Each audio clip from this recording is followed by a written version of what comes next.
ሰላም ጤና ይስጥልን እንዴት ሰነበታችሁ የተከበራችሁ ተመልካቾቻችን ከሀገሬ ቴሌቪዥን ሳምንታዊው የስፖርት ጉዳያችን ጀምሯል። ዛሬ እንግዲህ በልዩነት የምናነሳው ርዕስ ይኖራል። ቀጣዮቹን ሰዓታት እኔ ገደብ አባይና እንደዚሁም አልታየ ኪዳኔ ቆይታ የምናደርግ ይሆናል። እንዴት ነህ አልቴ?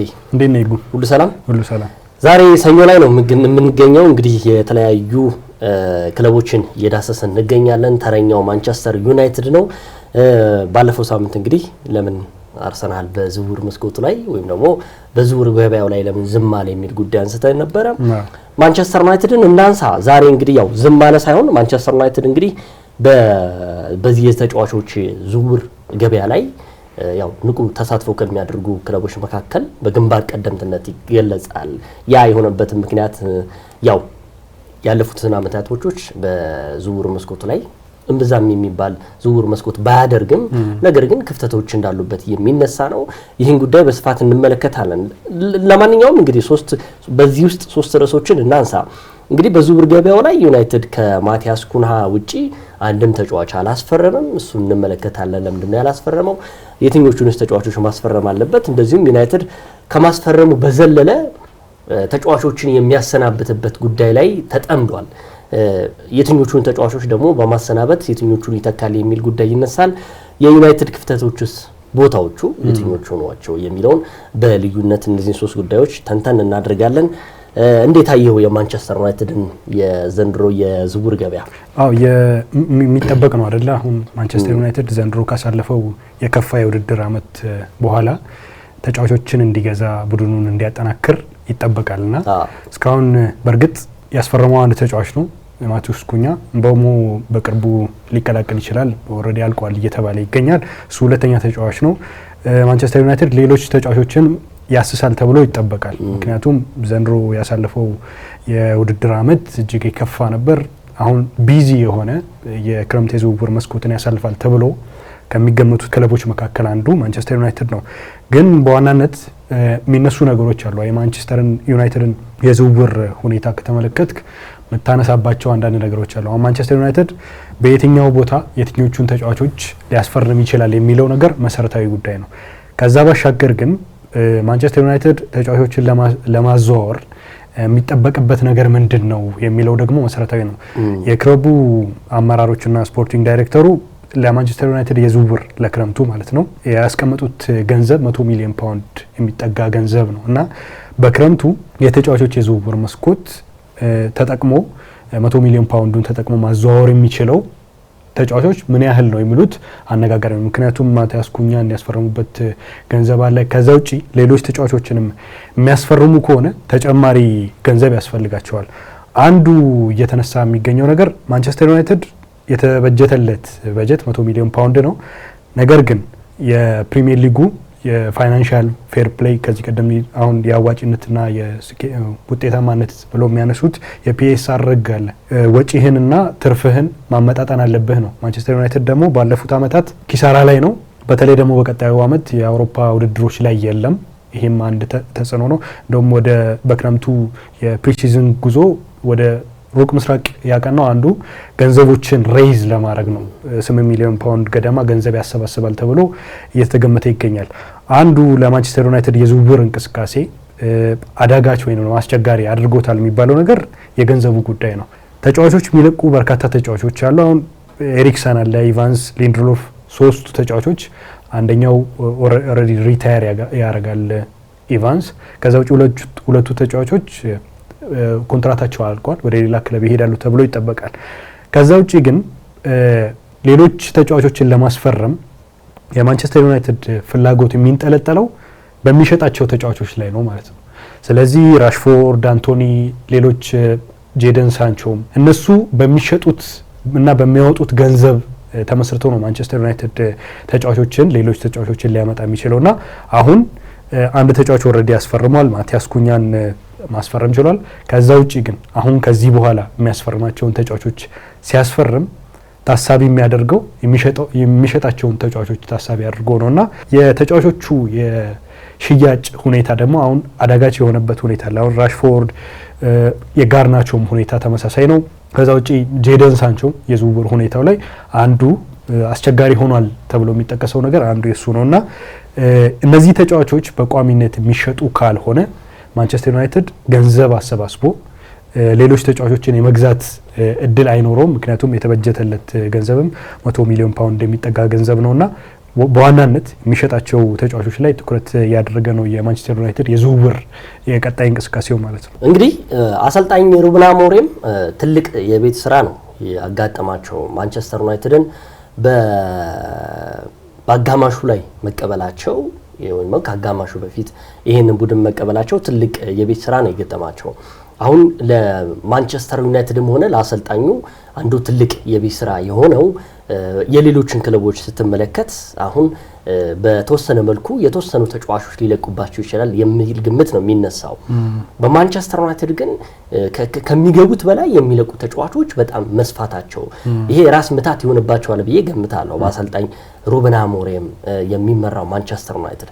ምክንያቱም የዚህ የተጫዋቾች የዝውውር ገበያ ከመከፈቱም ቀደም ብሎ የተለያዩ ተጫዋቾች ከኦልትራፎርድ ይለቃሉ። በውሰቱ ላይ የነበሩ ተጫዋቾች ውላቸው ወይም ደግሞ ኮንትራታቸው ይጠናቀቃል። ከመጠናቀቁም በላይ ደግሞ እንደዚሁም የማይቀጥሉ ተጫዋቾች አሉ፣ ይነሳሉ። አሰልጣኙን በሁለት በኩል ማየት እንችላለን። አንዱ የቤት ስራቸው ነባሮችን ወይም ደግሞ በሳቸው የጨዋታ ፍልስፍና ውስጥ የማይመቹ ተጫዋቾችን ማሰናበት ነው የመጀመሪያ የቤት ስራቸው። ከዛ ደግሞ ከተሰናባቾቹ ተጫዋቾች በተረፈ አዲስ የሚመጡ ተጫዋቾችን ወደ ቡድኑ መቀላቀል ነው። ለምሳሌ ሚኬል አርቴታ ዘንድሮ የሚያደርጉት ትልቁ ነገር ክፍተታቸውን መሙላት ብቻ ነው። ከዛ ውጪ ኮንትራት የሌላቸውን ተጫዋቾች ያው ይታወቃል ይሰናበታሉ። ሩበን አሞሪም ግን ትልቁ የቤት ስራ የሚሆንባቸው አብዛኞቹ ነባር ተጫዋቾች ኮንትራታቸው 2-3 ዓመት የሚቀሩ ተጫዋቾችን ለኔ የጨዋታ ፍልስፍና አይሆንም ብለው የሚያሰናብቱት እነማን ናቸው የሚሉ የቤት ስራ ይመስለኛል። ይሄ እንግዲህ ለማንቸስተር ዩናይትድም ለአሰልጣኙም ትልቅ ችግር የሚሆን ይመስለኛል። በተረፈ እንግዲህ እንደው ማንቸስተር ዩናይትድ በዝውውር መስኮቱ ላይ በዘንድሮ የዝውውር መስኮት ላይ እነማንን ሊያመጣ ይችላል፣ የትኞቹ ተጫዋቾች በዚህ በዝውውር መስኮቱ ወይ ዝውውር ገበያው ላይ ኦልትራፎርድ ሊለቁ ይችላሉ የሚለውን እናንሳ። እንደው የማንቸስተር ዩናይትድ የዘንድሮ የውድድር ዓመት ላይ አንዱ ትልቅ ስጋት የነበረው ወይ ችግር የነበረው የተጫዋቾች ጉዳት ነበረ።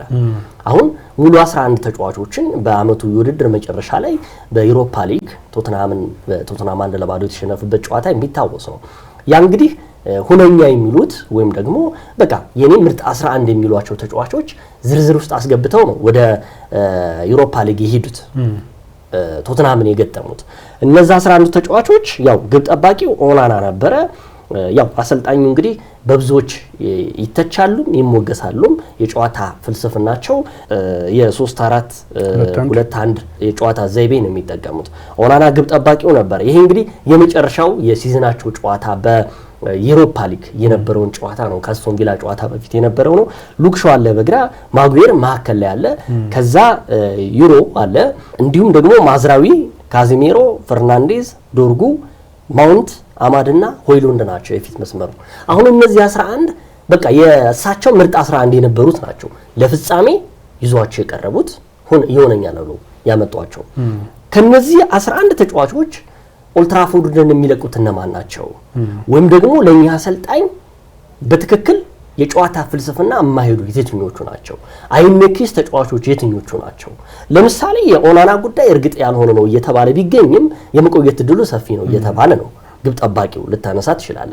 ከዛ በተረፈ የሉክ ሾው የገባ ወጣ ማለት በጉዳት መቸገር ወደ በኋላ እናነሳዋለን። አዲስ የምንድነው የአካል ብቃት እንቅስቃሴ አሰልጣኝ መቅጠራቸው የተጫዋቾቹ ጉዳትን ለመቀነስ አንዱ ትልቁ ሰክሰስ ያደረጋቸው ይሄንን ይመስለኛል። ምክንያቱም ማንቸስተር ዩናይትድ አስከፊ የውድድር ዘመን ያሳለፈበት የተጫዋቾች ጉዳትም ይነሳል።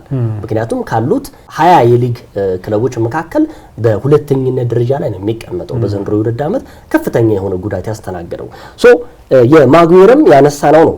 እንደዚሁም እርግጠኛ ማትሆንበት የመሃል ሜዳ ተከላካይ ነው፣ ለሱም የሚያስፈልገው ይመስለኛል።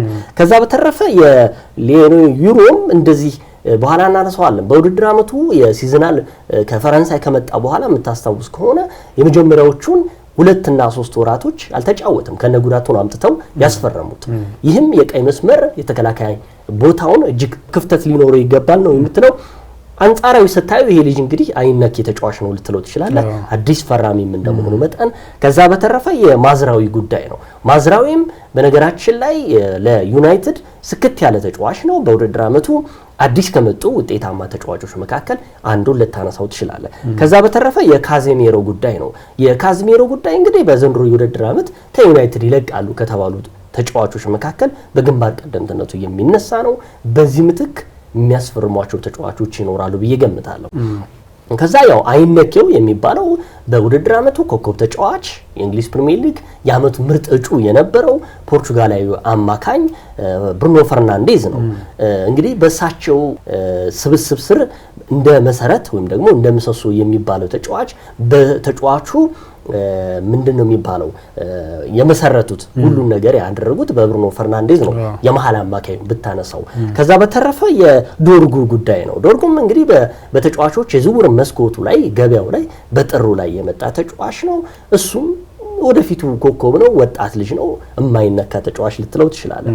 የፊት ያሉትን ጉዳይ እናንሳ። የሜሰን ማውንትን ጉዳይ እናንሳ። ይህ የእንግሊዛዊ የቼልሲ የቀድሞ ተጫዋች በማንቸስተር ዩናይትድ መጥቶ የተፈለገውን ግልጋሎት ያልሰጠ ነው። ይህም ጉዳት እጅግ እያሰቃየው የሚገኝ ነው። እሱም እንደዚህ ነው። አማድ እንደነ ብሩኖ ፈርናንዴዝ ሁሉ የማይነካ ተጫዋች ነው።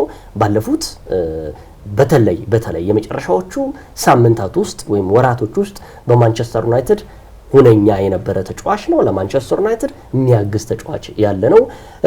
የፊት መስመሩ ነው አሁን ማንቸስተር ዩናይትድ የሚፈልጋቸው ዋና ተብሎ ከሚገመቱ ቦታዎች መካከል የፊት መስመሩ ነው።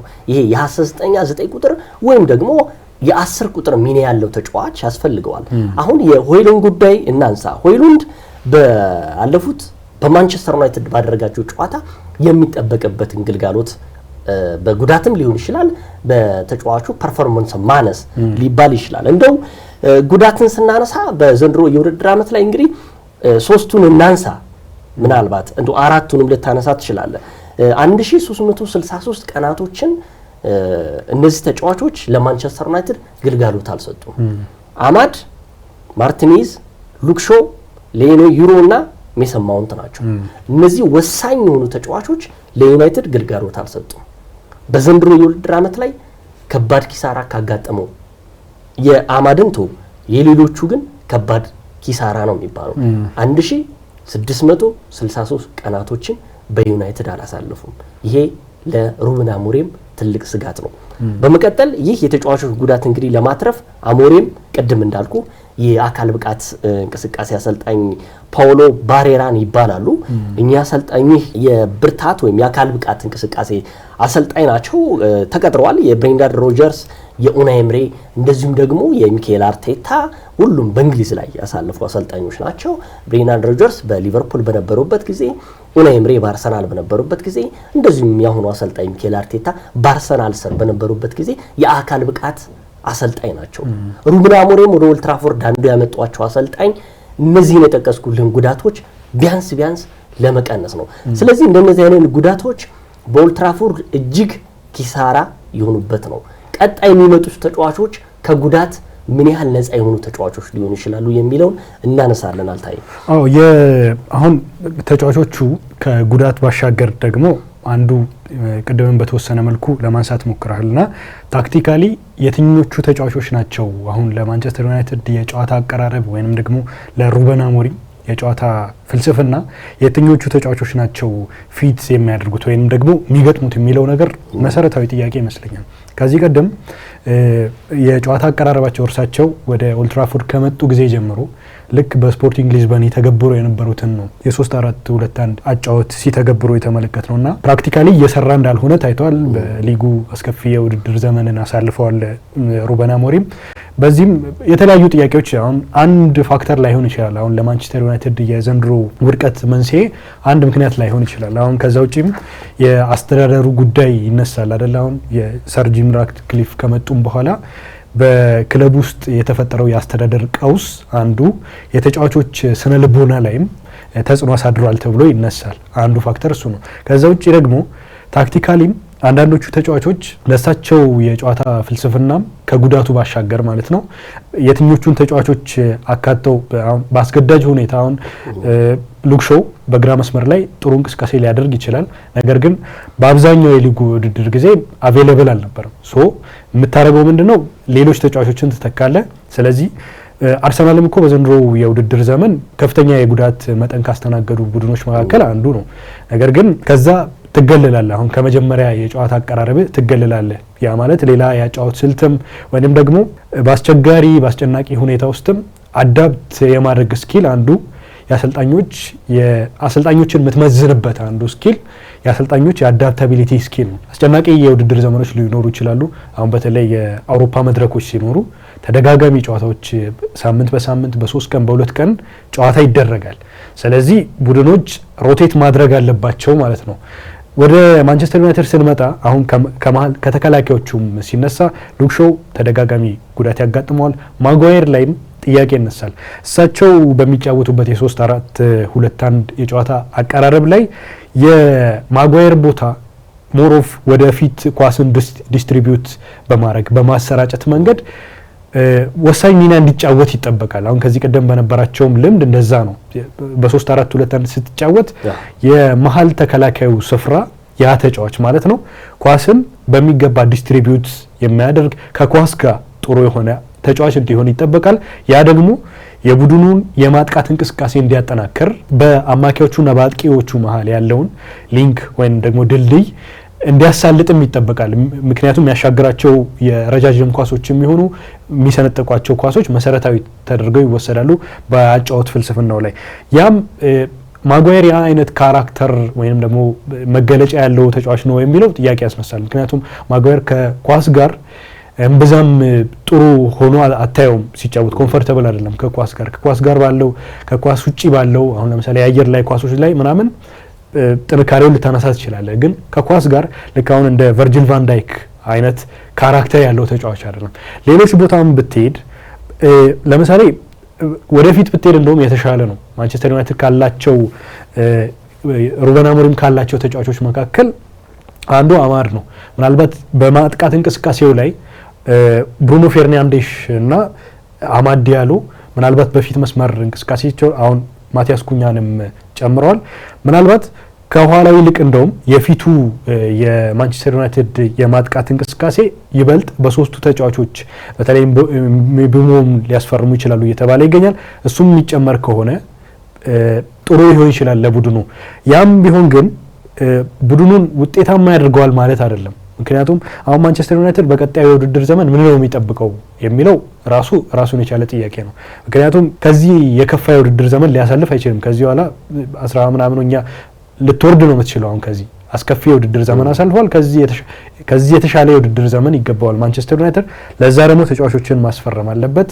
የተንጠለጠለው ደግሞ አሁን የተበጀተለት በጀትም ብዙ የሚባል አይደለም። ከሌሎች ቡድኖች አንጻር እንደ ጥሩ ሊነሳ የሚችለው በቀጣዩ ውድድር ዘመን ማንቸስተር ዩናይትድ በአውሮፓ መድረክ ውድድሮችን አያደርግም።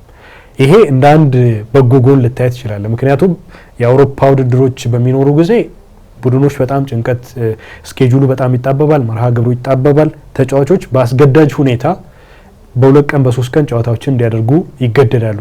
ያ ማለት ደግሞ ተጫዋቾችን ቅድም ላልከው የጉዳት ሁኔታ ያጋልጣል ማለት ነው እና ይሄም እንደ አንድ በጎ ነገር ልታይ ትችላል የማንቸስተር ዩናይትድ አጋጣሚ ማለት ነው እና በቀጣዩ ዓመት የተሻለ ማንቸስተር ዩናይትድ ሊጠበቅ ይችላል። ነገር ግን ማንቸስተር ዩናይትድ አሁን ባለው ቡድን በተለይ ደግሞ ልምድ ያላቸው እና ኢቫንስም፣ ኤሪክሰን፣ ሊንድሎፍ ወጥተዋል። ሌሎች ተጫዋቾች አሉ። ማርከስ ራሽፎርድ ታክቲካሊ ደግሞ ከእሳቸው ያጫወት ሁኔታ ጋር አይገጥሙም ተብሎ ምናልባት ይወጣሉ ተብሎም የሚገመቱ ኦልሬዲ መንገድ ላይ ያሉም አሉ። ያው በድርድር ሂደት ውስጥ ስኬታማ ስላልሆነ የቆዩ አሉ። ሳንቾ፣ አንቶኒ ልታነሳ ትችላለህ። ሌሎች ተጫዋቾችም አሉና የነዚህን ተጫዋቾች ሽያጭ ሳታከናውን ሌላ ተጫዋችም መፍጠር አትችልም። ቡድኑ በዘንድሮ ውድድር ዘመን በተለይ ክፍተት የታየበት አንዱ የፊት መስመር አጥቂ ላይ ነውና የፊት መስመር አጥቂ እንዲያስፈርሙ ይጠበቃል። ግን የሚያስፈርሟቸው ወይ እየፈለጓቸው ያሉት ተጫዋቾች በዋጋ እጅግ ውድ ነው። አንዱ ቪክተር ዮኬሬሽ ነውና እንደነዚህ አይነት ተጫዋቾችን ለማስፈረም ደግሞ ፋይናንሻል አቅም ያስፈልጋል። አሁን የዝውውር መስኮቱ ገና ነው። ወደፊት ብዙ ይንቀሳቀሳሉ ተብሎ ይጠበቃል የማንቸስተር ዩናይትድ ዳይሬክተሮች ማለት ነው። ነገር ግን ወደፊት በሚኖራቸው እንቅስቃሴ ላይ ይህም የፋይናንስ ሁኔታ ጫና ያሳድርባቸዋል ተብሎ ይጠበቃል። አዎ እንግዲህ አንድ ጉዳይ እናንሳ። የመጀመሪያው ያው ቀደም ሲል እንዳነሳ ነው አሰልጣኝ ሩበን አሞሪም ሁለት ጉዳዮች ነው እያነሱ የሚገኙት ወይም ደግሞ የተደራረበባቸው የቤት ስራቸው ያለው ነባር ተጫዋቾችን ማሰናበት ከክለብ ከዛ ደግሞ ሁነኛ የሚባሉ ተጫዋቾችን ወደ ክለባቸው ማምጣት ነው። የትኞቹ ተጫዋቾች ናቸው ከአሰልጣኝ ሩበን አሞሪም ጋር መስራት የማይችሉት ወይም ደግሞ እንዲለቁ የተገደዱ ተጫዋቾች የሚለው እንመለከታለን። በተጫዋቾች የዝውውር መስኮት ላይ ከአሰልጣኙ ጋር ያልሰሩ ተጫዋቾች ሊኖሩ ይችላሉ። ለምሳሌ ሳንቾ በእሳቸው ስር ገና ሳይሰለጥን ነው እሳቸው በኤሪክ ቴን ሃግ ስር ሆነው ከቦሩሺያ ዶርትሙንድ ወደ ቼልሲ በዛው ውሰቱልኝ ሄደው ከዛ በተረፈ አሰልጣኙ ለኔ አይሆንም ያሏቸው አንዱ ተጫዋች ያው አንቶኒ ነው። በጥሪ ተጫዋቾች የዝውውር መስኮት ወደ ሪያል ቤቲስ ሄዷል። ከዛም እንደዚሁ ደግሞ ወደ አስቶን ቪላ ሄደው ራሽፎርድ ናቸው። የሶስቱ ጉዳይ ወደ ኦልትራፎርድ የመመለሳቸው እድል እጅግ ጠባብ ነው። 90% ከኦልትራፎርድ የሚሰናበቱም ደግሞ የሚወጡ ይመስለኛል። ለምሳሌ የማርከስ ራሽፎርድ በአስቶን ቪላ ያለው የግማሽ ዓመት ሁኔታ አንጻራዊ ስታየው ከባለፉት የዩናይትድ ብቃቱ የተሻለ ነበረ። ያንንም በማስመልከት እንግዲህ ወደ ባርሰሎና የመሄድ እድሉ ሰፊ ነው እየተባለ ይገኛል። እሱም ወደ ባርሰሎና መሄዱን ምርጫው አድርጓል። ነገር ግን ወደ ባርሰሎና ሲሄድ የተጫዋች የቀደመውን የዩናይትድ ብቃት ያሳየን ይሆን ወይ የቀደመውን የእንግሊዝ ብሔራዊ ቡድን ምርጫ ያስመለክተን ይሆን ወይ ሌላ ጥያቄ ነው። በኦልትራፎርድ እንደማይቆይ ትልቅ ማረጋገጫ ስለተሰጠ ነው። እንደዚሁ ደግሞ የጋርናቾ ጉዳይ ይነሳል። ይህ የኦልትራፎርድ አካዳሚ ልትለው ትችላል። በልጅነቱ የመጣ ተጫዋች ነው። በኦልትራፎርድ ገባ ወጣ የሚል ወይም ደግሞ ጥሩ እንቅስቃሴ እያሳይ ቦግልም ቢልም ይሄ ተጫዋች በተለይ ከአሰልጣኙ ጋር የነበረው ውዝግብ የምናስታውሰው ነው። በማንቸስተር ሲቲና በማንቸስተር ዩናይትድ መካከል ሊካሄድ በነበረው ጨዋታ የምታስታውስ ከሆነ የማንቹሪያን ደርቢ ላይ በመጨረሻዎቹ ሰዓታቶች ውስጥ እንደውም የማርከስ ራሽፎርድ መውጫ የተባለውን ጊዜ በዛ ደርቢ ላይ አለመጫወቱ ይህኛውም ተጫዋች ደግሞ ጋርናቾም ከዛ ጊዜ ጀምሮ ነው የተነሳው በአሰልጣኝ ሩበን አሞሪም እና በጋርናቾ መካከል ልዩነቱ የሰፋው። ከዛም በመቀጠል ደግሞ እኚህ አሰልጣኝ እየተጠቀሙበት የሚገኘው ይህን ተጫዋች ባለቁ ደቂቃዎች ያስገቡት ነው። 20 ዓመቱ ነው። ገና ብዙ ተስፋ ይጠብቀዋል በተባለበት ጊዜ ውስጥ ይህ መሆኑ ወደ ኦልትራፎርድ ያለው የናፖሊም ምርጫ ነው እየተባለ ይገኛል። ይህም አንዱ ነው። ጆሹዋ ዘርኪሲም ይህም ተጫዋች በኦልትራፎርድ የመቀጠሉ እድል እጅግ ጠባብ ነው እየተባለ ይገኛል። በክረምት የተጫዋቾች ገበያ ላይ እሱም የመልቀቅ እድሉ ሰፊ ነው ይባላል። ከዛ የካዜሜሮም ጉዳይ እንደዚሁ የሚነሳ ነው። ሳንቾንም ቅድም አንስተነዋል። ሌላኛው አጠራጣሪ የተባለው እንግዲህ የሆይሉንድ ጉዳይ ነው። ይህ ተጫዋች በዘንድሮ የውድድር ዓመት ላይ በኦልትራፎርድ ያሳየው ብቃት እጅግ ደካማ ነው። ከዛም በተረፈ ተደጋጋሚ ጉዳቶች ያስተናግድ ነበረ። እነዚህ 6 እና 5 ተጫዋቾች ከኦልትራፎርድ የሚሰናበቱ ከሆነ እነማን ናቸው ወደ ኦልትራፎርድ የሚመጡት? የትኞቹ ተጫዋቾች በኦልትራፎርድ ቆይታ ስኬታማ ይሆናሉ? የአሰልጣኝ ሩበን አሞሪም የጨዋታ ፍልስፍናን ይከተላሉ የሚለው ነው። እንግዲህ እንደነዚህ አይነት ተጫዋቾች ወደ ኦልትራፎርድ ሲመጡ 3 ጉዳዮችን ላንሳ። የመጀመሪያው አሰልጣኝ ሩበን አሞሪም ወደ ኦልትራፎርድ የሚያመጧቸው ተጫዋቾች መቼም ከቀደመው የኤሪክ ቴን ሃግ ስተት መማር ያለባቸው ይመስለኛል። መቼም ከሳቸው ከቀደመው የተጫዋቾች ዝውውር ላይ መማር ያለባቸው ይመስለኛል። አንዱ መማሪያ ከዚህ በኋላ ሲያዩ ተጫዋች ዝም ብሎ ሊያመጡ ይችላሉ። አንደኛ የጉዳት ስቶሪው ሂስትሪው ወደ ኋላ ያለው ታሪኩ ምን ይመስላል ነው። ከዚህ በኋላ በኦልትራፎርድ ቢያንስ 6 እና 7 ወራቶችን በጉዳት የሚተኛ ተጫዋች የሚፈልግ አይመስለኝም። አንድ ወደ ኦልትራፎርድ የሚመጣበት ጉዳይ ይሄ ይመስለኛል። ለምሳሌ እንደነ ሜሰን ማውንት የመሳሰሉ አይነት ተጫዋቾች እንደ ሉክ ሾው የመሳሰሉ አይነት ተጫዋቾች ከሚጫወቱት በላይ በጨዋታ የሚዘሉት ወይም ደግሞ በጉዳት የሚያሳርፉት የሚያርፉበት ጊዜ በጣም ብዙ ነው የሚባል ነው። ሌላኛው የምናነሳው ጉዳይ እንግዲህ እኛ አሰልጣኝ ለሳቸው የሚሆን የጨዋታ ፍልስፍና የሚሆን ተጫዋች የትኛው ነው የሚለው ነው። አንዱ ይሄ ነው እንግዲህ እሳቸው ነው የሚያውቁት። ከዛ በተረፈ ከዚህ በመቀጠል ቶሎ መላመድ የሚችል ተጫዋች የትኛው ነው? ሊጉን ለምሳሌ ከእንግሊዝ ፕሪሚየር ሊግ ውጭ የሚመጡ ተጫዋቾች ሊኖሩ ይችላሉ በኦልድ ትራፎርድ። እነዚህ አይነት ተጫዋቾች ቶሎ ስክት የሚሉ ናቸው ወይ? ይህን ጉዳይ እናንሳ። ምናልባት ክፍተት የምንላቸው ተጫዋቾች እኔ የሉክ ሾው ቦታ በዘንድሮ የውድድር ዓመት መሸፈን አለበት ብዬ ነው የምሸፍነው ማነሳው። ሉክ ሾው እርግጠኛ የማትሆንበት ተጫዋች ነው። ጥሩ የውድድር ዓመት ያሳልፋል ብለህ ስትጠብቀው በጉዳት 8 እና 6 ወራቶችን የሚቀመጥ ተጫዋች ነው። ያ ክፍተት ነው የምለው። ቅድም እንዳነሳው የማጉዌር ቦታ የመሃል ትክክለኛ ይሄ የሚያሰራጭ ተጫዋች የሳቸው የ3-4-2-1 ፎርሜሽን ዋናው መሰረቱ የምትለው ደግሞ የመሃል ተከላካይ ነው። በማጉዌር ቦታ ሁነኛ ተከላካይ ይመጣሉ የሚል ጥያቄ ነው። ከዛ በተረፈ የነ ካዜሜሮ መውጣት መሃል ላይ በደንብ ለምሳሌ በአሰልጣኝ ሚኬል አርቴታ የሚመራው አርሰናል የፓርቲን ወይም ደግሞ የጆርጂኒዮ ምትክ ለማድረግ ማርቲን ዙቢሜንዴን ወደ ለንደን ማምጣቱ ሁነኛ ተተኪ ነው ልትለው ትችላል። የኡጋርቴ ጉዳይ ይነሳል። የተጫዋች ባለው አካላዊ ብቃት ከዛም በተረፈ የጉዳት ነገሮች እየገጠሙት በመምጣቱ ክፍት እየሆነበት የመጣበት አጋጣሚ ነው። ካዜሜሮ ዘንድሮ በእርግጠኝነት ነው የምነግርህ የኡጋርቴን ቦታ እየሸፈነ የተጫወተባቸው ጉዳዮች አሉ። የልምድም ጨዋታን የማንበብ ብቃቱም የኡጋርቴን ቦታ ሸፍኖለታል። የሚቀጥለው ዓመት ግን ይሄ የሚያንቀሳቅሱ አይደል። ብዙዎቹ የኦልድ ትራፎርድ ሰዎች የሚያስቡት አሁን የፊት መስመሩን ማጠናከር ይመስለኛል። ግን ከኋላም ትክክለኛ ቦታዎችን ማጠናከር ያለበት ጉዳይ ይመስለኛል። ይሄ የ10 ቁጥር ሚና ሲነሳ ብዙ ጊዜ የማቲያስ ኩናን ከወልቭስ ማምጣቱ ትልቅ እፎይታ ይመስለኛል።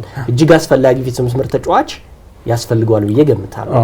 በኋላ ደግሞ የፊት መስመሩ ደግሞ የትኞቹ ተጫዋቾች በኦልድ ትራፎርድ ስኬታማ ሊሆኑ ይችላሉ፣ የትኞቹ ተጫዋቾች ደግሞ በኦልድ ትራፎርድ መምጣት ይችላሉ እናነሳለን። ምክንያቱም ቅድም ስታነሳ የነበረው ወደ 100 ሚሊዮን ፓውንድ መመደቡ ብዙ አይደለም። በነገራችን የዛሬ 2 እና 3 ዓመት ለአንድ ተጫዋች ያወጡት ገንዘብ ነው።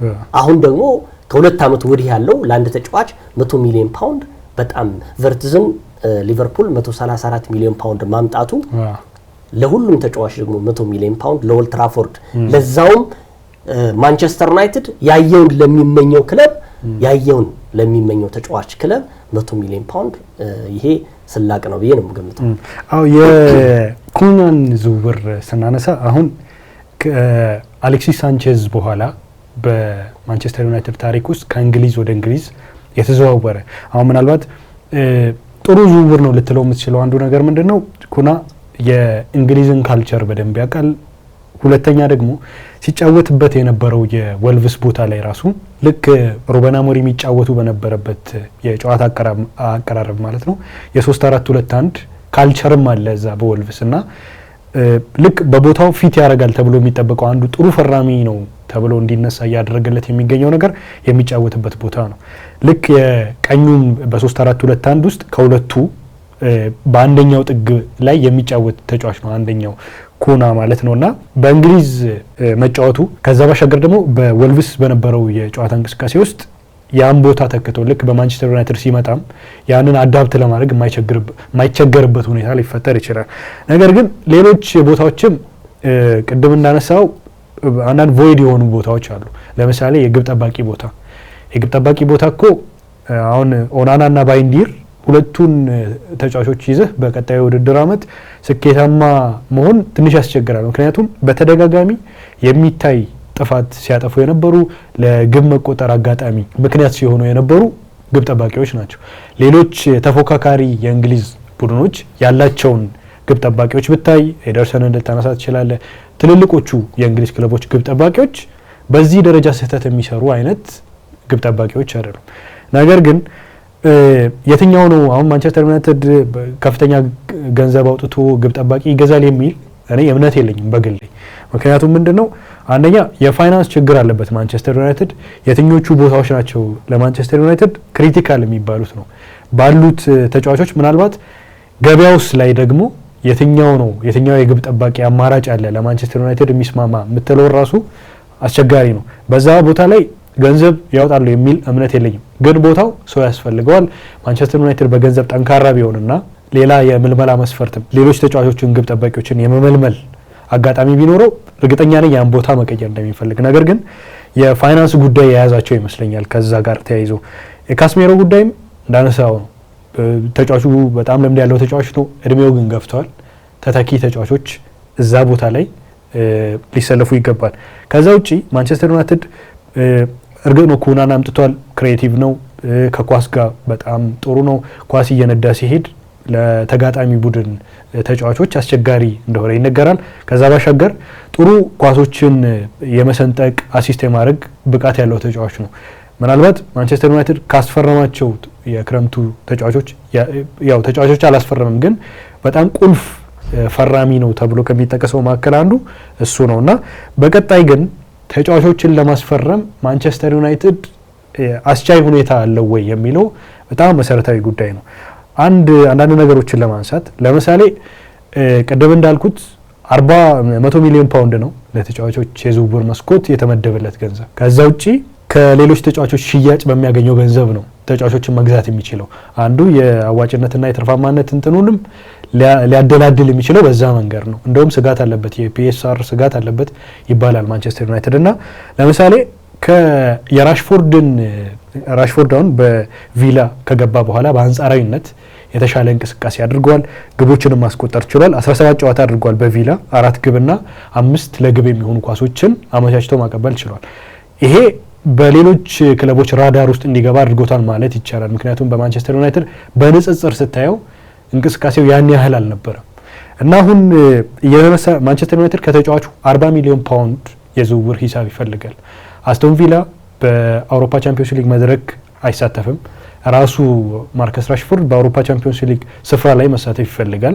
ተጫዋቹ መሄድ የሚፈልገው ትናንት አንድ ቃለ ምልልስ ሰጥቶ ነበር ከስፔን ብዙሃን መገናኛ ጋር ወደ ባርሴሎና መሄድ እንደሚፈልግ አንስቷል እና ባርሴሎና አሁን የኒኮ ዊሊያምስን ዝውውር ኦልሬዲ ወደ ማጠናቀቁ ተቃርቧል ተብሎ እየተነገረ ነው።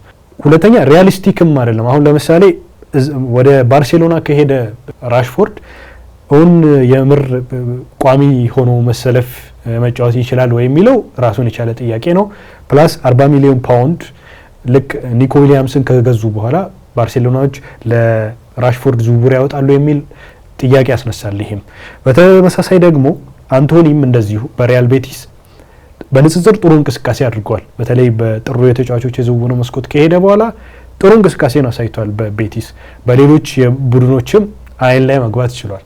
ነገር ግን እሱም ከፍተኛ የሆነ አሁን ማንቸስተር ዩናይትድ ገንዘብ ለማሰባሰብ እየሞከረ ያለው በመሰረታዊነት ከራሽፎርድ አንቶኒና ሳንጆ የዝውውር ነው። ሌሎቹ ተጫዋቾች ያን ያህል ከፍ ያለ የዝውውር ሂሳብ የሚያወጡ ተጫዋቾችም አይደሉም እና የአንቶኒን የዝውውር ሁኔታ እንደዚሁ አስቸጋሪ ነው።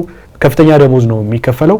ያንን ደሞዝ ከፍለው ያው በውሰት ነው ተጫዋቹን አሁን ለምሳሌ ቤቲስ የአንቶኒን የዝውውር ሂሳብ የመክፈል አቅም እንደሌለው ታውቋል። ተጫዋቹ ወደ ሌላ ክለብ ነው መሄድ የሚችለው። ከዛ ውጪ ሳንቾ ነው። ሳንቾ በቼልሲ 5 ሚሊዮን ፓውንድ ቼልሲ ከፍሎ ለማንቸስተር ዩናይትድ መልሷል። አሁን ለየትኛውም ክለብ ክፍት እንደሆነ ነው እየተነገረ የሚገኘው። ነገር ግን ለዝውውሩ መሰረታዊ ሳንካ ሆኗል ተብሎ የሚጠቀሰው ነገር የደሞዙ ጉዳይ ነው። እስከ 250,000 ፓውንድ ድረስ በሳምንት ይከፈለዋል እና ተጫዋቹን የሚፈልጉት አሁን ናፖሊና ዩቬንቱስ ተጫዋቹን ይፈልጉታል። ነገር ግን የሚፈልጉት በውሰት የማዘዋወር እንቅስቃሴ ነው እያደረጉ የሚገኙት። ማንቸስተር ዩናይትድ ደግሞ እሱን አይፈልግም። ምክንያቱም በክረምቱ የተጫዋቾች የዝውውር መስኮት ላይ ገንዘብ ስለሚያስፈልገው ገንዘብ ሬዝ ማድረግ ስላለበት ተጫዋቹን በቋሚነት መሸጥ ይፈልጋል። ነገር ግን ያም ባለው ከፍተኛ ደሞዝ አሁን እኮ ራሽፎርድም 325,000 ፓውንድ በሳምንት ይከፈላል። በጣም ከፍተኛ ደሞዝ ነው። የትኛውም ቡድን የራሽፎርድንም ቢሆን በዚህ አይነት ደሞዝ ሊቀበለው የሚችል ያለ አይመስለኝም። ምክንያቱም አንዱ እየተደራደሩ የሚገኙት ገንዘቡን ዝቅ እንዲያደርግ ነው የሚከፈለውን ደሞዝ ማለት ነው።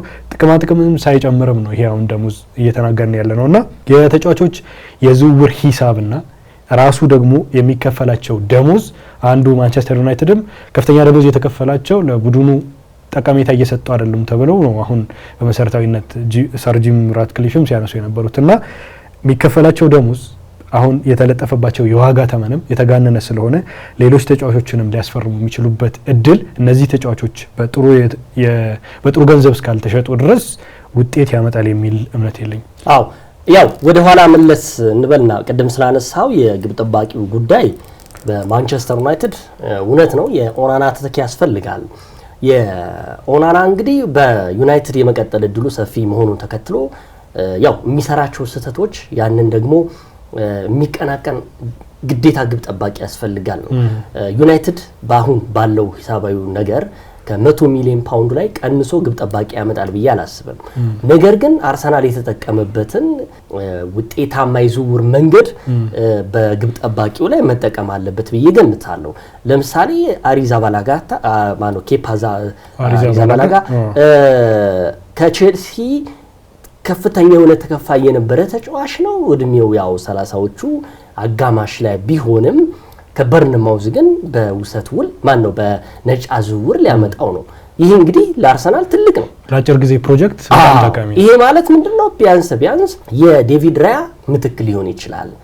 እንደውም እኮ አይታወቅም እኮ ቋሚ ተፎካካሪም ሊያደርግና ቋሚም ሊሆን ይችላል። አሁን በስፋት እየተነገረ ያለው ደግሞ ወደ ማንቸስተር ዩናይትድ ስትሄድ የኦናና ተተኪ ግብ ጠባቂ ያስፈልጋል ስትሄድ የኢሚሊያኖ ማርቲኔዝ ጉዳይ ይነሳል። ካስቶን ቪላ ጋር በዘንድሮ የውድድር ዓመት ላይ የተለያየው ይህ ግብ ጠባቂ አርጀንቲናዊ ያለው ልምድ አሁንም በሊጉ የመጫወት ብቃት አለው። አሁን ማንቸስተር ዩናይትድ ይህን ግብ ጠባቂ ለምንድን ነው የማያመጣው? ይህን ግብ ጠባቂ ሲያመጣ ዩናይትድ ቢያንስ ከዛም 100 ሚሊዮን ፓውንድ ውስጥ የሚያወጣው ብር አይኖርም። ምክንያቱም በነፃ ዝውውር ነው የሚያመጣው። ምናልባት የክፍያው ጉዳይ ነው። ሳምንታዊ ክፍያው ትንሽ ከፍ ሊል ይችላል ደሞዙ። ያንን በኮት ውስጥ ታስገባልኛለህ። ከዛ ውጪ ግን ይህን ተጫዋች ካመጣ ግን የኦናና ስህተቶች በዚህ ተጫዋች ይታረማል ብዬ ገምታለሁ። ያለው ልምድ፣ ሁለተኛ ኦናና ራሱ ተፎካካሪ ሲኖርበት ወጥሮ ይጫወታል ወይም ደግሞ በደንብ ያለውን ነገር አለበለዚያ ግብ ጠባቂውን ተጠባባቂ ልታደርገው ትችላለህ። የግብ ጠባቂው ጉዳይ ይሄን ይችላል። አሁን በዩናይትድ ብዙ የሚነሳው በደጋፊዎቹ ብቻ ሳይሆን በአመራሮቹ ጉዳይ የአሰልጣኙም እንደዚሁ ሼር የሚያደርጉት ጉዳይ በዩናይትድ በኩል የፊት መስመሩ መሳሳት በዘንድሮ የውድድር ዓመት ላይ እጅግ ትልቅ ክፍተት እንዳመጣባቸው ይታወቃል። አሁን የሐሰተኛ 9 ቁጥር ወይም ደግሞ የ10 ቁጥር ሚና ያላቸው ተጫዋቾቹ ቅድም እንዳነሳ ነው የኋላ መስመሩ ትንሽ ክፍተት ቢኖረውም ግን ከ80% በላይ ክፍተት ያለው ከፊት መስመር ያሉ ተጫዋቾችን ነው። እንግዲህ ሁለቱን ተጫዋቾች እናንሳ። ለምሳሌ ባለፉት 2 ዓመታቶች ውስጥ ኦልትራፎርድ የደረሱት ሁለቱ የፊት መስመር ተጫዋቾች ያው የሆይሉንድና የዜርኪዚን ጉዳይ እናንሳ። ለነዚህ ሁለት ተጫዋቾች ዩናይትድ 100 ሚሊዮን ፓውንድ ነው ያወጣው። ሐሰተኛ 9 ቁጥር ልትለው የምትችለው ዜርኪዚ ነው። ከዛ በተረፈ ትክክለኛ ደግሞ ተፈጥሯዊ 9 ቁጥር ደግሞ ሆይሉንድ ነው። በዘንድሮ የውድድር ዓመት ላይ ዩናይትድ 44 ግቦችን ያስቆጠረው በዘንድሮ የውድድር ዓመት። በዘንድሮ የውድድር ዓመት ደግሞ በታሪኩ በጣም እጅግ ዝቅተኛው ጎል ያስቆጠረ ክለብ ሆኗል በዩናይትድ ታሪክ። እንግዲህ እነዚህ 100 ሚሊዮን ፓውንድ የወጣባቸው የፊት መስመር ተጫዋቾች በድምሩ 7 ያህል ጎሎች ነው ያስቆጠሩት። ለዩናይትድ ይህ ትልቅ ኪሳራ ነው የሚሆነው። ስለዚህ እነዚህን ሁለት ተጫዋቾች የሚተካ ሁነኛ የተፈጥሯዊ 9 ቁጥር እንደዚሁም ደግሞ ሐሰተኛም 9 ቁጥር ልትለው ትችላለህ። ነገር ግን ብዙ ጎሎችን ሊያስቆጥርለት የሚችል በውድድር ዓመቱ አሁን ከፊት ቢያንስ 3 ተጫዋቾች ያስፈልጉታል ብዬ ገምታለሁ። አንደኛ ያው 2 ከዚህ በኋላ የፊት መስመር ተጫዋቾች አንደኛ የማቴዎስ ኩንሃ ጉዳይ አልቋል። ይህ ተጫዋች ሐሰተኛ 9 ቁጥር ልምታረገው የምትለው ተጫዋች ነው። የ10 ቁጥር ሚናን በሚገባ በወልቭስ ያሳየ ተጫዋች ነው። ይሄ አበቃ ጉዳይ ነው። ከዛ በተረፈ ብሪያን ሚምቦሞ ጉዳይ ሞቤምቦ ጉዳይ እጅግ አሳሳቢ የሆነ ይመስለኛል። እንግዲህ ወደ ኦልትራፎርድ ከሄደ ለሩበን አሞሪም ትልቅ እፎይታ ነው የሚኖረው። ምክንያቱም የግራ መስመር ተጫዋች ነው። በግራ እግሩ ጎል ያስቆጥራል፣ ቅጣት ምት ይመታል፣ ታጋይ ተጫዋች ነው። በጣም ኢንተረስት የሆነ ለማንቸስተር ዩናይትድ የሚያስፈልግ ተጫዋች ነው። ነገር ግን በዚህ ሳምንት ይጠናቀቃል የተባለው የሱ ዝውውር አንዱ ደግሞ ትንሽ ፍርሃት ያመጣው የአሰልጣኝ ቶማስ ፍራንክ ወደ ቶተንሃም መሄድ የብሬንትፎርዱ አሰልጣኝ እሱን ይዘው ይሄዳሉ የሚል ስጋትም አለ። አሁን ይህንን የኦልትራፎርድ ሰዎች በሚገባ ውስጥ ገብተው ሊሰሩት የሚገባ ጉዳይ ይመስለኛል። ከዛ በተረፈ እውነት ለመናገር ምቤምቦ ከዛስ ማቲያስ ኩና እንደዚሁም ደግሞ ብሩኖ ፈርናንዴዝ አማድ ያላቸው የፊት መስተጋብር ለዩናይትድ ትልቅ ፎይታ ይገልጻል ብዬ ገምታለሁ። ዩናይትድ እንግዲህ አሁንም በ9 ቁጥር ይሄ ሻርፕ የምትለው ወይም ደግሞ ተፈጥሯዊ 9 ቁጥር አሁንም ያስፈልገዋል። አሁንም በሆይሉንድ ስር የምትተማመንበት ጊዜ አይመስለኝም። እሱ እንግዲህ ታግዬ ቦታዬን አስጠብቄ በሚቀጥለው የውድድር ዓመት ብዙ ጎሎችን አስቆጥራለሁ ብሎ እየታገነ ይገኛል። 10 ቁጥር ሚናው እንግዲህ ከማቲያስ ኩና ውጪ ቀደም እንደገለጽኩ የብሪያን ሚምቤምቦ ጉዳይ ነው። በቼልሲ የሚፈለገውን የሁጎ ኢኪቲኬ ናንሳ ይህ የኢንትራንክ ፍራንክፈርቱ የፊት መስመር 9 ቁጥር ሚና ያለው ፈረንሳዊ የ23 ዓመት ተጫዋች በኦልትራፎርድ እየተፈለገ ይገኛል። አሁን ሰሞነኛ ጉዳይም እንደውም እየተባለ የሚገኘው ቼልሲ ይህን ተጫዋች በ100 ሚሊዮን ዩሮ ይወስደዋል ሲባል ተሰንብቶ ነበር። ሚዛኑ ደግሞ ወደ ኦልትራፎርድ መጥቷል። እውን የዩናይትድ አለቆችም ወደ ጀርመን በመሄድ ከሁጎ ኢኪቲኬ ክለብ ኢንትራንክ ፍራንክፈርት ጋር ሰከን ያለ ወይም ደግሞ ጥሩ ግንኙነት ያለው ወሬዎችን አውርተዋል። ከዛም በተረፈ ወደ ኦልትራፎርድ ቢመጣ ደግሞ የተሻለ ነው። ነገር ግን ቅድም 100 ሚሊዮን የተቀመጠላቸው አሰልጣኝ ሩበን አሞሪም እንዴት አድርገው ነው ይህን ተጫዋች ሊያመጡት የሚችሉት ነው። ምክንያቱም 9 ቁጥር ሚና ያለው ተጫዋች በአሁኑ ሰዓት ከዩኬሬሽ እና ከሼሽኮ በላይ ይህ ተጫዋች እየተባለ ይገኛል። ወጣት ተጫዋች ነው። ለፈረንሳይ ብሔራዊ ቡድን ጥሪ ተደርጎለታል። ከዛም በተረፈ ደግሞ ኢንትራንክ ፍራንክፈርት በታሪኩ ለአራተኛ ጊዜ ነው ለአምስተኛ ጊዜ በሻምፒዮንስ ሊግ እንዲሳተፍ ራሱ ሶስተኛ ሆኖ ደግሞ እንዲያጠናቅቅ በቡንደስሊጋው ከፍተኛው ሚና ጎሎችን አስቆጥሯል። ለግብ የሚሆኑ ኳሶችን አመቻችቶ ያቀበለ ሁጎ ኢኪቲኬ ለዩናይትድ አስፈላጊ ተጫዋች ነው። ግን ደግሞ የሚያፈርስ ነገር ምንድነው? እኛ አሰልጣኝ 100 ሚሊዮን መቀመጡ የዚሁ ለማፍረሻ ደግሞ 100 ሚሊዮን ዩሮ መሆኑ የሚጣረሱ ነገሮች ናቸው። በአጠቃላይ ግን ትልቅ ስጋት ውስጥ ነው ያሉት አሰልጣኙ። የመጀመሪያ ስናነሳ የነበረው ተጫዋቾችን ማሰናበት፣ አዳዲስ ተጫዋቾችን ማምጣት፣ ሁነኛ ከጉዳት ነፃ እንደዚሁም ደግሞ ሊጉን ቶሎ የሚለምድ ተጫዋች ማምጣት ለአሰልጣኝ ሩበን አሞሪም ከፍተኛ የቤት ስራ ይመስለኛል። አሁን እያነሳናቸው የሚገኙት አንዳንድ ተጫዋቾች እንዲለቁ ሲፈለጉ ደግሞ የዋጋ ጉዳያቸው አነጋጋሪ የሆነው ጉዳይ አንዱ የማንቸስተር ዩናይትድን የተጫዋቾች የዝውውር ፖሊሲ ውድቀት የሚያሳይ ይመስለኛል። ባለፉት ጊዜያት አሁን በዚርክዚና በሆይሉንድ ብቻ እኮ 100 ሚሊዮን ፓውንድ ገደማ ገንዘብ አወጥተዋል። ግን ስኬታማ አይደሉም። ሌሎች ተጫዋቾችንም አሁን እንዳያስፈርሙ ምንድነው ገደብ ጥሎባቸዋል ከተባለ ነገር አንዱ የዝውውር ጉዳይ ነው። የዝውውር ገንዘብ ጉዳይ ነውና መሰረታዊ ሆኗል። አሁን አንድ ስቲቭ ኒኮል የሚባል የኤስፒኤን ጸሐፊ ያለና ምን ይላል? አሁን ቡድኑ እየተጫወተ በሚገኝበት መንገድ አሁን ያስፈረማቸው ተጫዋቾች አሉ። አሁን ሜቤሞ የሚገባ ከሆነ ከዛ ኩና አለ። ከዛ ውጪ ደግሞ ልክ በነዚህ ደረጃ ያሉ በርካታ ተጫዋቾች ያስፈልጋሉ የሚል አስተያየት ይሰጣል። ምክንያቱም ቡድኑ ከዚህ የከፋ የውድድር ዘመን ላይ ያሳልፍ ይችላል። ምክንያቱም ቀጣይ ቢጠበቁበት ብዙ ነገሮች ስላሉ ማለት ነው። የአሰልጣኙም እኮ የፎይታ ጊዜ ያበቃል። ምክንያቱም እስከ መቼ ነው በዚህ አይነት ደረጃ ቡድኑ ወርዶ የምታየውና ጥያቄ ያስነሳል። አሁን የማያጠራጠረው ነገር ማንቸስተር ዩናይትድ አጥቂ ያስፈልገዋል። ሁሉም የሚስማማበት ነገር በሐሰተኛ 9 ቁጥር ሊጫወት ይችላል ምናምን ልታነሳ ትችላለህ። ግን ደግሞ ውጤታማ አይሆንም ላትልም አትችልም። ምክንያቱም በሐሰተኛ 9 ቁጥር ውጤታማ ሆነው ያየናቸው ክለቦች አሉ። አሁን ለምሳሌ ፔዤ፣ አርሰናል ያለ 9 ቁጥርም ስኬታማ ሆኖ ተመልክተናል። አሁን ፒኤስጂ በአውሮፓ ቻምፒዮንስ ሊግ በነበረው ጨዋታ ላይ የፊት መስመሮቹ ዴምቤሌም ባለው ሌሎቹም ተጫዋቾች ሁነኛ የፊት መስመር ተጫዋቾች አሉ። ዴምቤሌ ነበር አሁን ሲሰለፍ የነበረው፣ ግን ራሳቸውን የቻሉ መዋለሎች በደንብ ምንድነው እንቅስቃሴ ስላላቸው ሙቭመንት ስላላቸው ለተጋጣሚ ቡድንም ፕሬዲክተብል አይደሉም፣ ተገማች አይደሉም እና ጥሩ ተጫውተዋል። ግን ደግሞ ማንቸስተር ዩናይትድ አጥቂ ያስፈልገዋል አሁን ባለው ሁኔታ።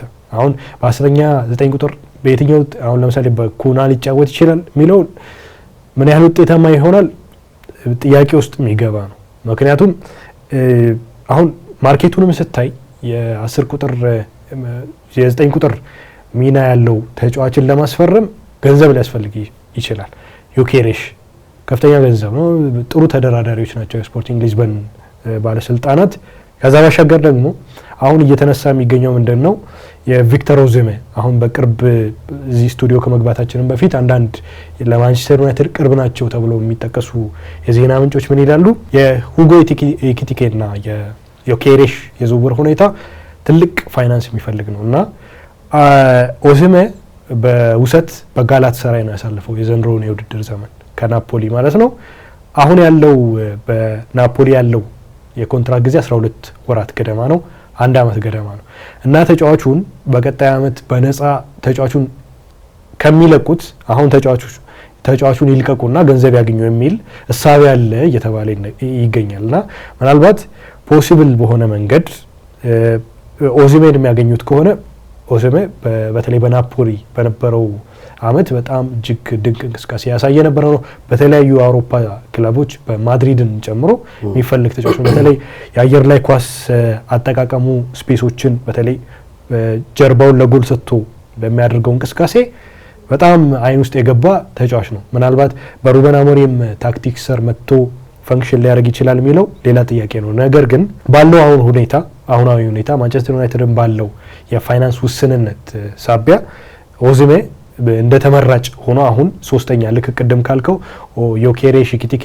ቀጥሎ ሌላ ተጫዋች ሊያም ዴላፕም ነበር እኮ አሁን አይደል ያው ቼልሲ ስለወሰደው ነው ነገሩ የተዳፈነው እና ኦዚሜም እንደገና ሌላ ታርጌት ሆኖ እየተነገረ ይገኛል። ሌላው የማንቸስተር ዩናይትድ ቡድኖችም አሁን ከሌላ ሊግ የሚመጡ ተጫዋቾችም ከዚህ ቀደም ስኬታማ ሆኖ አልተመለከተም። አሁን አንዱ ማሳያ የዚርክዚና የሆይሉንድ ነውና ቡድኑ ራሱ ያለው ካልቸር አሁን እኚህ ሁሉ ተጫዋቾች መጥተው ስኬታማ የማይሆኑበት ምክንያት ምንድነው ራሱ የሚለው ነገር መሰረታዊ ነገር ነውና ኦዚሜ እንደ አማራጭ ሆኖ ቀርቧል። መልካም እንግዲህ ዛሬ በልዩነት ያነሳነው ማንቸስተር ዩናይትድን ነበረ። በዚህ የዝውውር መስኮት ላይ እንደ ሌሎቹ ክለቦች ብቻ ሳይሆን የራሱ የሆነ ትልቅ ችግር ያለበት ቡድን ሆኗል። ምክንያቱም ከአዲስ ተጫዋቾቹ በተረፈ ነባር ተጫዋቾችን እንዴት አድርጎ ወደ ሌሎች ክለቦች ያሰናብታል የሚል በአሰልጣኝ ሩበን አሞሪም ስር እንደዚሁም በስፖርቲንግ ዳይሬክተሮቹ መካከል ትልቅ የቤት ስራ ሆኗል ብሎ እየተገመተን እንገኛለን። ምናልባት መጨረሻ ላይ እንግዲህ ቅድም እንዳነሳው ኦልድ ትራፎርድ በአሰልጣኝ ሩበን አሞሪም የሚመራው ማንቸስተር ዩናይትድ በ9 ቁጥር ሊጉ ሊጀምር የሚችል አጋጣሚ ይፈጠራል ብዬ ገምታለሁ። ምክንያቱም አሁን ሳስበው ትልቅ የተፈጥሯዊ 9 ቁጥር የምትለው እንደነ ዩኬሬሽ፣ ሴሽኮ እንደዚሁም ኤኪቲኬ የመሳሰሉ ታላላቅ አጥቂዎች አሁን ከ100 በላይ ሊሆኑ ይችላሉ። ከዛ በተረፈ ደግሞ አነስ ብትልም ከ80 በታች ላታገኛቸው ትችላለህ። ይሄ ደግሞ ኦልድ ትራፎርድ በሰር ራትክሊፍ የሚመራው ማንቸስተር ዩናይትድ አሁን ያለው ዋጋቸው 100 ሚሊዮን ነው። ስለዚህ ይሄንን አብቃቅተህ ተጠቀም ተብሏል። አንድ ማቲያስ ኩናን አምጥቷል። አሁን ደግሞ የብሪያን ሚምቤምቦ ጉዳይ ካለቀ ለማንቸስተር ዩናይትድ እሰየው ነው የሚያስብለው። ቢያንስ የማቲያስ ኩናን ከዛም እንደው ከጉዳቱ የሚያገግም ከሆነ ደግሞ እንግዲህ የሜሰን ማውንት ጉዳይም በ9 ቁጥር ልታጫውተው ትችላለህ። እንደዚሁም ደግሞ ታገላለሁ እያለ የሚገኘው ይህ የ9 ቁጥር ተጫዋቹ እንግዲህ በኦልድ ትራፎርድ የሚገኘው የሆይሉንድ ጉዳይም የሚነሳ ነው። በዚህ ተጫዋቾች ሊጀምሩ የሚላሉ ግምት አለ።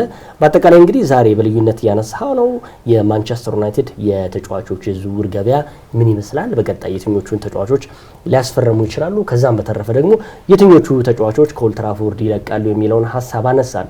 ሳምንት በሌሎች ክለቦች ጉዳይ እንመለሳለን።